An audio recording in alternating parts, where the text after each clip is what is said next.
बिहारी का धाम वृंदावन। राधा कृष्ण की रास लीलाओं का केंद्र वृंदावन। कृष्ण भक्तों का गढ़ वृंदावन। रहस्यों से भरे निधिवन का स्थान वृंदावन। वृंदावन का कण कण आज भी राधा कृष्ण के पवित्र प्रेम की मौजूदगी का एहसास दिलाता है। हर घड़ी हर प्रहर वृंदावन की कुंज गलियां कृष्ण भक्तों से पटी रहती है और इन्हीं कुंज गलियों से होकर धर्म ज्ञान की मुलाकात एक ऐसे तपस्वी से हुई जिन्होंने बांके बिहारी के धाम से ही भारत के भविष्य की तस्वीर दिखा दी। अपने ज्ञान तप और जप के बल पर मोदी योगी को लेकर कुछ ऐसा बोल गए जिसे सुनकर विरोधियों के भी कान खड़े हो जाएंगे। देखिए सिर्फ धर्म ज्ञान पर।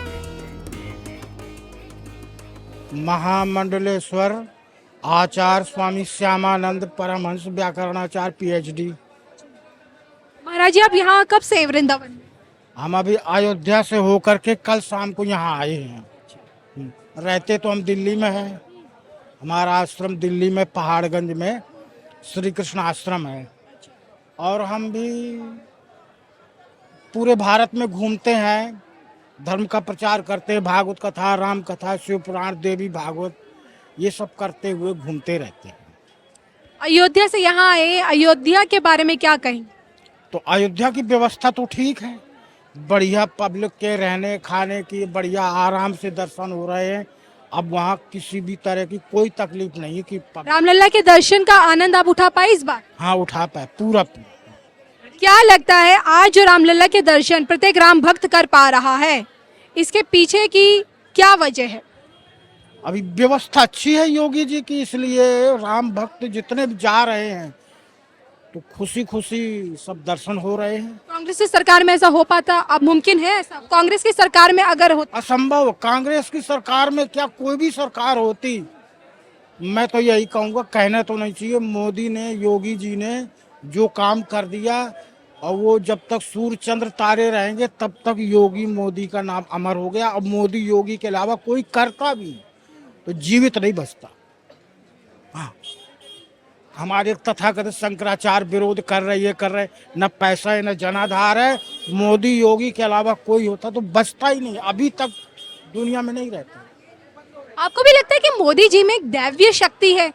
मोदी जी में क्या शक्ति है ये तो हम भी नहीं बता। जैसे रामकृष्ण के बारे में हम नहीं जानते, ऐसे मोदी योगी के बारे में क्या शक्ति छिपी है, क्या भगवान उनसे करवाना चाहते हैं, ये हम भी नहीं बता सकते। क्योंकि उनके दिल दिमाग में एक ऐसा नया संचार है, नई चेतना है, नई उमंग है, नई ऊर्जा है कि हम देश को ऐसा करके जाएं, देश को ऐसा दे करके जाएं कि यह दुनिया हमको याद करे न करे लेकिन आबाद रहे सब प्रकार से। जैसे भगवान राम का संदेश था कि दुनिया एकता के सूत्र में रहे, सुखी रहें, समृद्धशाली बने। क्योंकि उन्होंने, उनके जीवन में कोई लोभ नहीं है, कोई लालच नहीं है, अपने लिए, सब दुनिया के लिए, देश की जनता के लिए, देश धर्म की रक्षा के लिए है उनका। मेरे को तो ऐसा लगता है। लेकिन जो आप मुस्लिम पक्षकार ये कहता है, ओवैसी ये कहते हैं, ओवैसी को आप जानते हैं? हाँ, ओवैसी को जानता हूँ, वो हैदराबाद सांसद भी है। वो आज ये कह रहे हैं राम मंदिर की भव्यता को देखते हुए ज्ञान वापिका भी आ गया, पूजा शुरू हो गई है, देश का मुसलमान 17 करोड़ मुसलमान मोदी पे भरोसा नहीं करते, देश का मुसलमान आज खतरे में है मोदी की सरकार में। आपको लगता है? वो तो देखो विरोध में है, विरोध करेंगे, उनका विरोध आपको व्यक्तिगत लगता है देश का मुसलमान खतरे में? ये तो झूठ है। मुसलमानों को समर्थन दे रहे हैं मोदी को, ये तो सांसद है, विरोधी पक्ष का विरोध कर, लेकिन मुसलमान समर्थन दे रहे हैं, मुसलमान सहयोग कर रहे हैं, मुसलमान वहाँ अयोध्या में सारी सेवा कर रहे हैं। तो कैसे उनकी बात को, वो तो नेता लोग हैं, अपनी नेतागिरी चमकाने के लिए ऐसा बोलेंगे नहीं तो लोग फिर वो काहे को सांसद। इसलिए वो जो कह रहे हैं वो 101% झूठ है, अन्याय अधर्म के रास्ते पर खड़े हैं। उनका वो धर्म ही है झूठ बोलना, पाखंड करना, लोगों को सताना, कष्ट देना, पीड़ा देना। उनके जीवन में कोई न्याय नहीं है, राहुल गांधी के बारे में क्या सोचते हैं? देखो, पांच उंगली बराबर नहीं होती। राहुल गांधी को राजनीति का अनुभव नहीं है, पहली बात तो ये। देखिए, राजनीतिक परिवार से आते हैं राजीव गांधी। परिवार से आने का मतलब ये नहीं है कि पॉलिटिक्स तो उनके खून में है ना। वो खून में तो है, लेकिन अनुभव नहीं है। और उसकी जगह में वरुण आ जाए तो बहुमत आ जाए। अगर वरुण गांधी आ जाए, उसको लोकप्रिय है, अगर वो राजनीति में होता राहुल की जगह में तो प्रधानमंत्री बन सकता था। लेकिन राहुल को अनुभव नहीं, न बोलने का, न व्यवहार का, न लोगों को एकता के सूत्र में बांधने का। जितनी उनकी पार्टी के लोग हैं सब कहते कुछ है करते कुछ है, उनको पसंद ही नहीं करते।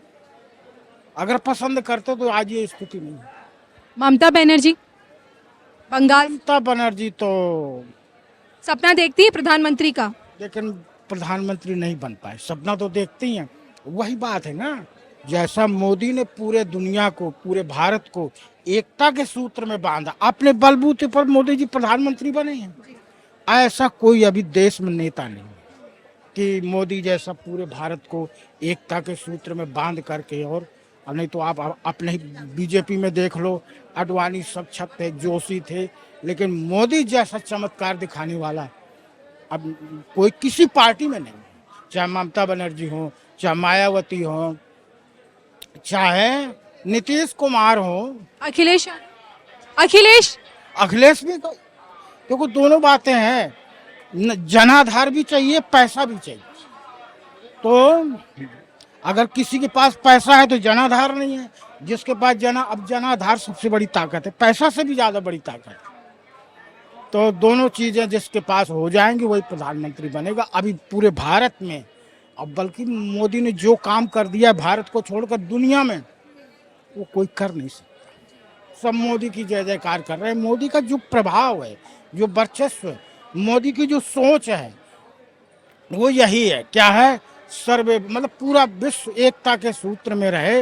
वो मार काट पर, अन्याय पर, अधर्म पर ये यकीन नहीं करते। शांति से रहो, खाओ, शांति से खाओ, खाने को। और जो अराजक तत्व हैं, देशद्रोही हैं, गद्दार हैं, बेईमान हैं, चोर हैं, ठग हैं, आप ये समझ लो कि उनका कल्याण नहीं है।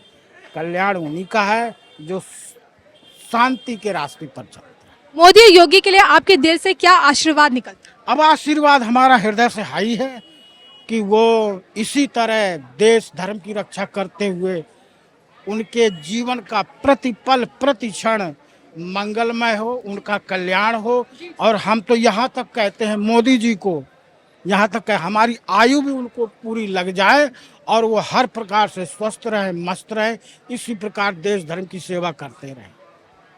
तो यही संदेश।